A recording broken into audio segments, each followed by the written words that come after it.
6 minutos, ¿qué tal? ¿Cómo están? Bienvenidos a la pantalla de Canal 7 de Jujuy, edición de día lunes, en vivo acá en Entre Líneas, para hablar de una de las figuras más emblemáticas del folclore jujeño. Sí, hoy vamos a evocar a una persona que ya no se encuentra, pero seguramente que quien está convocado el día de hoy nos va a poder recordar y a las nuevas generaciones contar de quién se trató nuestro querido Gordo Barrojo. Gracias por habernos acompañado siempre a ustedes a través de Entre Líneas y que nos siguen acompañando a través de DirecTV, de Flow Digital, de Canal 4 Go y de Claro TV. Y a la gente de Somos Jujuy, nuestros compañeros que siempre comparten el material de Entre Líneas todos los días en el diario más informado. Un saludo grande para la familia Peralta que nos ve desde Salta y también para la familia Pérez que integra a la comunidad de familias jujeñas que se encuentran en Tierra del Fuego y que nos reciben y que ven el programa a través de Somos Jujuy allá en Ushuaia. Y ahora sí, comparto con ustedes el perfil de nuestro invitado de hoy.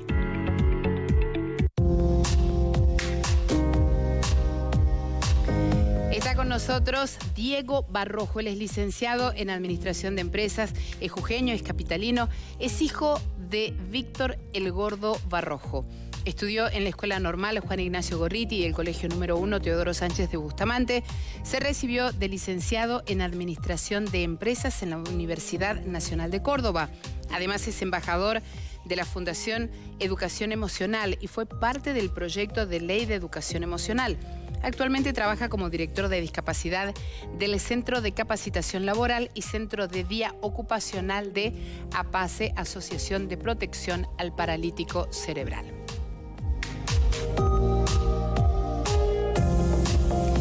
Y sí, hoy con Diego queremos hablar de nuestro querido Gordo Barrojo, un hombre que seguramente marcó a fuego toda una época, toda una línea folclórica de la provincia de Jujuy y a la cual estuvo muy ligada, muy vinculada. Hoy vamos a recordar acá en Entre Líneas al querido Gordo Barrojo. Nos vamos a la pausa y cuando regresemos hablamos con Diego.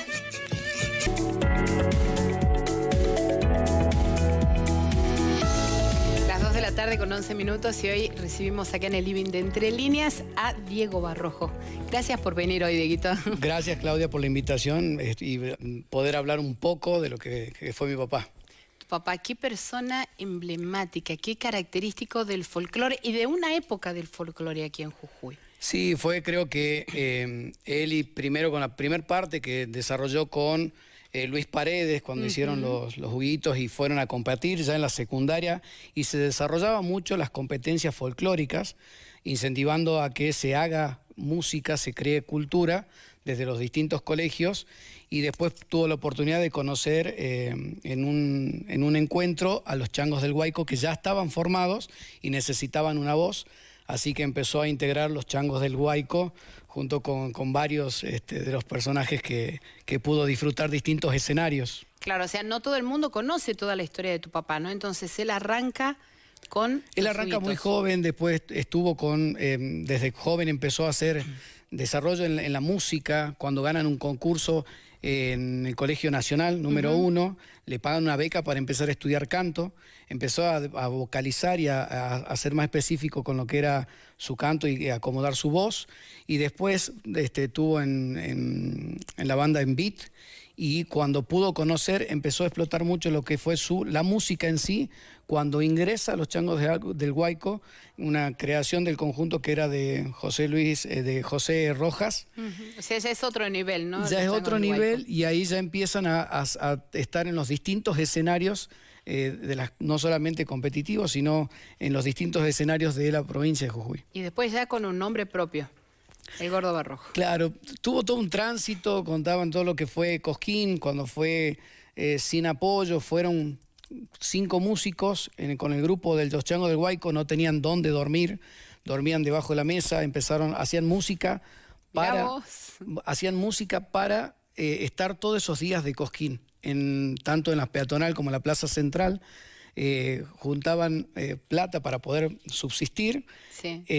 Haciendo música en la calle, hasta cuando ganan como revelación del festival, y de ahí obviamente cambia su situación, por lo menos en el tránsito de Córdoba, para poder estar más tiempo en lo que fue lo que le dio trampolín en la música, pero hizo todo el transcurso de la música, lo desarrolló mucho con los Changos del Guayco. Mirá vos. Y para vos particularmente, Diego, ¿quién era el Gordo Barrojo? El Gordo Barrojo fue me sigo cruzando, hasta fue hace un ratito con vos, con Julián López y con varios que uno cruza, y cuando nombra, soy un heredero de la cultura del Gordo Barrojo. Yo cuando menciono lo que es mi apellido Barrojo, en muchos sectores se me abren las puertas, pero por lo que fue como persona, más allá del músico, más allá de lo que aportó y él vivió para la música. Si me pongo del lado de mi rol como hijo, obviamente que hubo muchos tiempos ausentes, pero él lo que dedicó a la música y amaba mucho la cultura de Jujuy. Yo me acuerdo, a mí me gusta mucho el folclore y también me gustaban grupos santiagueños, y él no considera otra música de sangre que no sea la de Jujuy. Los taquirari, los bailecitos, la polca, todo que sea de acá, desde Jujuy. Y en el transcurso a mí me sorprende cuando uno cruza a conocidos, a uno hasta que desconoce, y cuando habla del Gordo Barrojo siempre te lo cuenta y te lo mencionan como amigo. No era un músico que estaba en el escenario y lo escuché así nomás, te cuentan primero como amigo y siempre cuentan anécdotas de lo que pasaba, de compartido en el estudio, en festivales, en una casa, en muchos lugares donde él se brindaba muchísimo hacia la gente. Eso creo que fue lo fundamental. Yo valoro mucho cuando empiezan a hablar de él como amigo. Como persona. Como persona y como amigo. Más que solamente conocido. Te cuentan una anécdota y una aventura vivida con él, y siempre utilizaba el humor para las relaciones, para relacionarse y para sobrellevar su vida también, ¿no? Y Diego, ese Gordo Barrojo de la puerta para afuera, ¿era el mismo de la puerta para adentro? No, ahí está el punto. Por lo menos nosotros mi papá tuvo 2 familias. El primer matrimonio somos 3 hermanos. El segundo matrimonio con Dina Vargas está Yami Sofi y Pao también, que formaba parte de la constitución familiar. Fue 2 épocas diferentes. Toda la primera etapa fue el desarrollo de muchos festivales, mucho recorrido. Entiendo y acepto también que la vida del folclorista o el que se dedica a la música no es fácil. Por eso son dos partes, por lo menos desde mi vivencia personal. Una cosa fue el Gordo Barrojo en la música, y otro, mi papá, el Gordo Barrojo, que obviamente son muchas enseñanzas que me faltaron, o vivencias compartir, porque creo que la ausencia que yo como hijo lo sentí, estaba puesta abocándose a la música. Mirá vos. ¿Y vos con qué pedacito del Gordo Barrojo te quedás? Me quedo con muchas cosas, y a mí fue muy significativo cuando se murió. Yo estuve estudiando en Córdoba y viví mucho tiempo en Córdoba, y cuando volví siempre me decía esto de defender la cultura, de defender al músico, de que el músico obviamente no sobrevive si quiere hacer música, tiene que buscar necesariamente otro trabajo, porque hoy no se puede vivir, salvo algunos sí lo pueden hacer, pero la mayoría de los artistas, de los que crean cultura, no pueden vivir de la música. Siempre lo mencionaba, estuvo en contra de instituciones nacionales, porque sentía que no volvía lo que le correspondía al que hace música, al que hace cultura, y es un capital muy importante acá en Jujuy. Creo que eso lo entendí en el transcurso de los años, y también entendí, y es parte de donde yo me estoy desarrollando, el concepto de solidaridad, de pensar en un otro, no un vínculo familiar directo, sino en una otra persona que necesita colaboración, necesita asociarse como para que uno pueda salir. Creo que el principio esto de defender lo que uno, valorar lo que tenemos, del humor, esto de compartir y vivir la vida con humor, y la otra es de la solidaridad, de cómo uno se brinda. A mí me pasó mucho de la vivencia que tuve cuando se murió, esos 3 días que estuvo internado con la garra del segundo ACV en el 2006, en lo que fue su velatorio, se vivió muchísimas emociones, donde habían, si hablamos de políticos, de todos los colores políticos estaban en la despedida, de todas clases sociales, mucha gente fue a despedirlo y fue muy emotivo el durante y el después, porque lo llevaron a andas hasta la estación de trenes, a la estación San Martín. Fue significativo, sí. Fue muy significativo. Y hoy sigue estando más en la gente, creo, de los que lo conocieron, y los que no lo conocieron y por ahí escucharon, creo que sigue vivo su memoria. Y hoy, por ejemplo, ¿qué te pasa a vos cuando escuchás la música de tu papá, cuando la escuchás a tu papá solo, cuando la escuchás con los changos del Huayco? Yo tengo las vivencias, yo por ahí me subo a cantar con los amigos de mi papá. Casi siempre el 25 de julio y el 6 de diciembre son significativos para nosotros. El 25 es cuando nació y hay un proyecto que tenemos ganas de que se declare como un día de la cultura de Jujuy. Y después del 6 hay mucha gente que se junta a compartir música y enseñó mucho a los músicos. El último 25 de julio, cuando nos juntamos en Jujuycito y hablamos de qué es lo que transmite a los músicos, transmite enseñanza, a muchos le cambió el nombre, le sugirió nombre, se sugería de que no hagan temas o temas de otras personas, sino que empiecen a escribir. Eso creo que a mí me resulta significativo. Me junto con muchos amigos de la música de mi papá, por mi papá obviamente, pero cuando tenemos que compartir temas y música, me gusta estar porque siento que está presente. ¿Vos pensás que él hizo docencia dentro de la música? Totalmente, totalmente. Fue más que docente, fue educador. No solamente transmitió mucho más que lo técnico, sino transmitió valores. Y lo demuestran muchas personas dentro de la música que lo conocieron y pudieron compartir enseñanzas. Mirá vos, el Gordo Barrojo y toda una historia que trae aparejadora. Vos hablas de ese papá, el vínculo con la música, tu participación de repente en algún escenario. ¿Por qué no tu participación completa? ¿Por qué no seguir también la carrera de músico? Si se nota evidentemente que sentís eso todo. Digamos, esa inclinación es importante en vos. Yo creo que se necesita tiempo de estudiar. Por ahí a mí me gusta esto, pero no tuve, en su momento no tuve cuando era chico el tiempo, las ganas de estudiar y hacer música, de seguir el camino.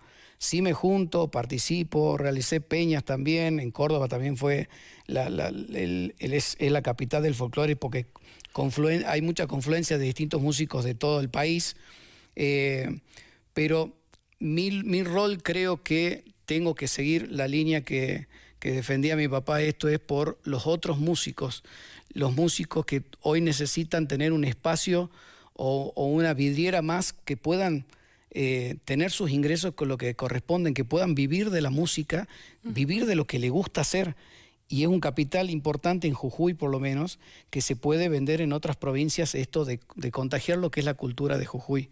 Yo no creo que sea un músico, pues ya estoy grande, pero sigo compartiendo esto en cada lugarcito donde me toca compartir con músicos, lo trato de hacer y obviamente se siente lo que fue el Gordo de Barrojo en muchos lugares. Una historia tremenda acá en Jujuy, marcó a mucha gente. Vos particularmente decís, tomo esto de la enseñanza que me dejó mi papá y seguir luchando con los músicos. ¿Cómo ves el folclore? ¿Cómo ves los folcloristas de hoy acá en Jujuy? ¿Cómo ves el ramo?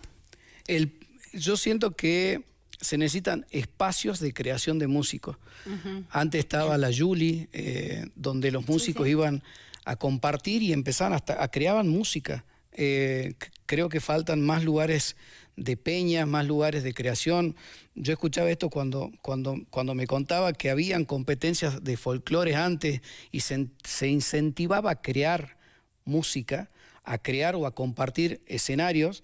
Está bueno. Hoy muchos lugares tratan de traer folclore enlatado, es decir, los grandes músicos, los renombrados, los de afuera, y no se le da valor a muchos músicos, hasta la ley de la mujer cantora, por ahí no se cumple ya, la ley está para que haya un cupo femenino. Hay muchas mujeres que cantan muy bien y tampoco tienen su espacio. Creo que la música tiene que evolucionar en la parte de folclore, los lugares, los escenarios, los festivales que hay en Jujuy tienen que evolucionar, tienen que hacer cumplir el cupo, tienen que darle más apoyo a distintos festivales. Yo participo mucho en el Festival Bajo el Nevado del Chañi, apoyando a la comunidad, y es muy rico porque sigue estando lo natural, lo cultural y compartir con otras culturas. Pero hay muchos grupos jóvenes muy buenos, se necesita dar más visibilidad. Y casi siempre lo que hablaba mi papá era esto de que el músico no recibe porque la música da pérdida en muchos lugares. Creo que tendría que incentivar, no es solamente del gobierno, sino también es gente de capitales privados que puedan incentivar esto, o hasta organizaciones del tercer sector. Pero tenemos una cultura muy rica en Jujuy, que tendríamos que valorizarla. ¿Pero te parece solamente que pasa en Jujuy o es una falencia en líneas generales con el folclore? Es que creo que en Salta están bien constituidos, hay muchas peñas bien posicionadas a nivel nacional, ellos son desarrolladores y defienden muy bien la cultura. En Córdoba, a pesar de que no tienen una cultura grande como la de Jujuy, tienen grandes festivales, Jesús María, Cosquín y otro más que en la periferia, fuertes, con mucha producción. Jesús María, lo que se recauda ahí se reparte en 25 escuelas, es un festival solidario para las escuelas de Jesús María. Cosquín obviamente es la capital del folclore. Acá tenemos festivales que desaparecieron o que no tienen la misma fuerza que tenían antes. El Festival del Acero, el Festival del Quesillo, el Festival en Abrapampa, del Huancar, el Festival de la Cal en Volcán, que fue el último festival que estuvo mi papá. Creo que tienen que volver a resurgir y tener el peso tan grande, pero en pos de la cultura, en pos de que se conozca nuestra cultura y se pueda desarrollar. Mientras más lugares puedan tener los músicos de brindar su música, los incentiva a ellos también a que no se les cierren las puertas y a crear música. Qué bueno, ¿no? Qué bueno ahora que tiene Jujuy este estallido turístico y esta buena beta después de la pandemia, o por lo menos ya en la casi normalidad, qué buena la idea de poder, que puedan aflorar las peñas. Diego, volvimos de nuevo a entrar al campo de tu papá. No sé si mucha gente sabe, pero el Gordo también era un estudiante de turismo, porque él amaba lo que era la provincia de Jujuy, no solamente en cuanto a la música, al folclore, sino también a poder enseñar de Jujuy. Sí, él disfrutaba de irse hasta los festivales más chicos en cualquier lado, colaborar, pero para conocer lo que es Jujuy. Estudió turismo, no se recibió porque no quería estudiar inglés. Era muy cabeza dura, pero no se recibió porque no quería estudiar inglés, porque consideraba que era otra cultura que no correspondía. Para él no era necesario. Si uno tenía que comunicar la cultura de su lugar, para él no era necesario y no se recibió, porque fue uno de las piedras que tuvo en el camino del turismo. Pero sí estudió turismo y bueno, lo dejó por eso. Sí, en el profesorado hacía sus rondas, sus peñas y bueno, él también armaba, ¿no? Dentro de todos los espacios donde el Gordito estuvo, armó grupos de trabajo y grupos de cultura, de promoción de la cultura. Sí, es que creo que eso es importante y necesitamos más promotores. Hay gente que le gusta mucho desarrollar y creo que ahí es donde hay que incentivar. Esto es de todos. Esto que me preguntaba recién, ¿cómo son las otras provincias? Cuando uno va a Santiago, desde la Marcha de los Bombos, desde el Patio de Froilán, tiene muchos lugares turísticos lindos, pero de ahí se desarrolla música. Es un lugar para ir a desarrollar música. Ahí también le dan mucha prioridad al baile. Acá tenemos muchos grupos de bailes, pero no tienen el espacio para volcarlo. Sí, entonces, también tenemos leyes que por ahí con una peña no se puede bailar, tenemos que estar sentados y no podemos disfrutar de la música bailando porque tenemos que estar sentados. Tenemos muchas cosas como para cambiar. Claro. El Gordito, ¿de qué disfrutaba más? ¿De componer, de interpretar, de compartir? Yo creo que de compartir y de enseñar. En cada escenario donde compartía, yo me acuerdo que Chunquín en su momento era ícono y donde se juntaba y donde los más chicos también veían y compartían enseñanza. Le gustaba mucho escribir temas, tiene casi 350 temas escritos por él y una parte escrito con otras personas, sea algunas veces música y en otras veces letra, pero compartido, pero tiene una carpetín de 350 que quedó ahí con mucha música no volcada hacia afuera. Le gustaba mucho escribir, escribía mucho y creaba mucho de lo de Jujuy, desde Coquena, desde siempre hablar de nuestros paisajes, de nuestra cultura, hablaba mucho al amor. Creo que ahí le gustaba no solamente en su primera etapa de crear música, después fue educar con la música y después fue la última parte era de defender la música. Defendía la música y a los músicos. Él era el que quería defender al músico. Mirá vos, ahí lo veíamos recién en imágenes. Fantástico el Gordi. Y todos esos temas que quedaron ahí, ¿no te gustaría escucharlos? Sí, obviamente. ¿Y Sí. qué pensás hacer? Digo, me surgió el interrogante, digo, con tantas letras que hay ahí, ¿y qué hacemos con las letras de...? Es más, hay temas que no están registrados Víctor. porque estaba en contra de las instituciones nacionales que administran los fondos de la cultura. Hay un legado que yo tengo que cumplir, no sé, ojalá que sea en el menor corto tiempo posible, pero es tratar de... Queríamos crear con mis hermanas una fundación del Gordo Barrojo, pero volvemos al punto de lo que él quiso. En su momento creó a Daico, que quería defender al músico y también se cayó. Él era el que incentivaba a todos cuando se cayó, cuando él se murió, y hay muchas cosas que quedaron inconclusas. Él era Daico. Tal cual. Bueno, estuvo con otras personas, con Mamaní, con Alancay, pero esto de me pongo en el lugar de todos los músicos, sí. Y yo soy el que doy la cara. Creo que quedaron cosas inconclusas en su vida. Se fue con 55 años. Pero esto del ACV es mucho de lo que viene, el estrés que uno no lo canaliza. Por eso el último tiempo fue mucho de defender, y que esas cosas que quedaron inconclusas, ojalá que podamos encaminarlas y que se pueda crear distintos lugares como para que el músico pueda desarrollar, que siga siendo cultura. Claro que sí. De todos los reconocimientos que recibió en su vida como músico, ¿cuál era el más significativo para él? Fueron muchos. Él ganó una competencia en Chile, en el Festival Andino de la Canción. Creo que Cosquín, cómo lo ganaron cuando eran jóvenes y cuando fueron con una mano atrás y otra adelante. Cuando lo cuentan, no solamente él, lo cuentan los músicos con Oscar Guerrero, José, que estuvieron ahí, que lo viven, que lo hicieron piel. Creo que eso fue significativo en esa época, en ese momento, en el momento que ellos compartían de Jujuy, sin nada, y haber ganado revelación en ese momento. Creo que ese fue un momento clave para él. Mirá vos. ¿Y tu mejor momento con el Gordo Barrojo músico? En Chunquín.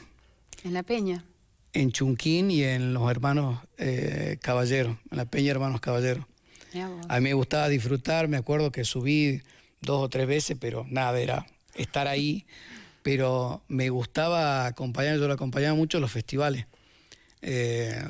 Una vez me acuerdo que nos fuimos a un festival a San Pedro haciendo dedo. Nosotros vivíamos en Palpalá con mi hermana.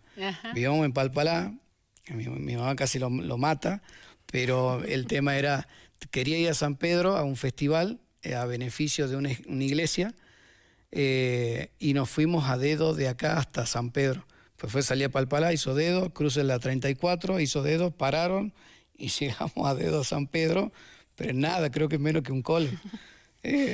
Bueno, pero aparte del Gordo lo conocía todo el mundo, lo veían y paraban, ¿no? Y era imposible no verlo. Exactamente.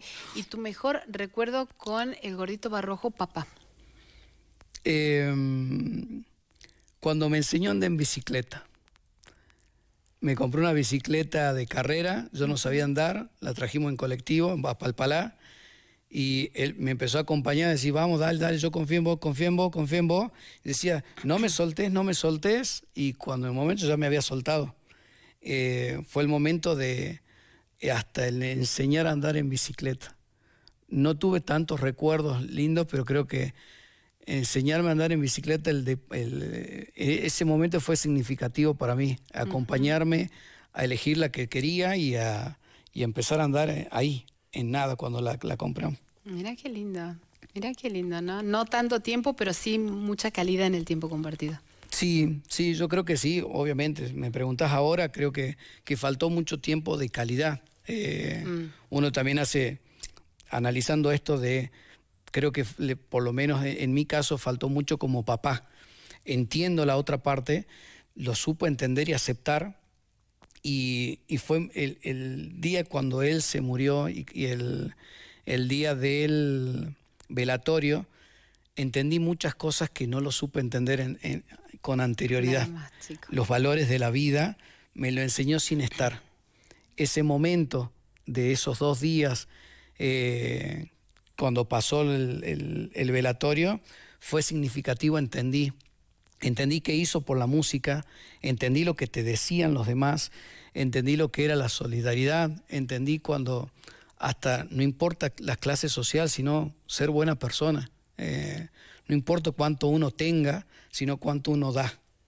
Mirá qué lindo. Diego, gracias por haber venido el día de hoy, gracias por contarnos quién fue el Gordo Barrojo, no solamente para vos, sino también lo que vos viviste del lado de la familia y del lado de afuera. Y contarle a mucha gente que quizás no tuvo el gusto de conocerlo, y a otros que el día de hoy lo están reviviendo. Gracias. Gracias, Claudio, por el espacio. Gracias también a ustedes por habernos acompañado. Hoy homenaje al Gordo Barrojo aquí en Entre Líneas. Mañana, después de las noticias, una historia nueva. Gracias por acompañarnos. Hasta mañana.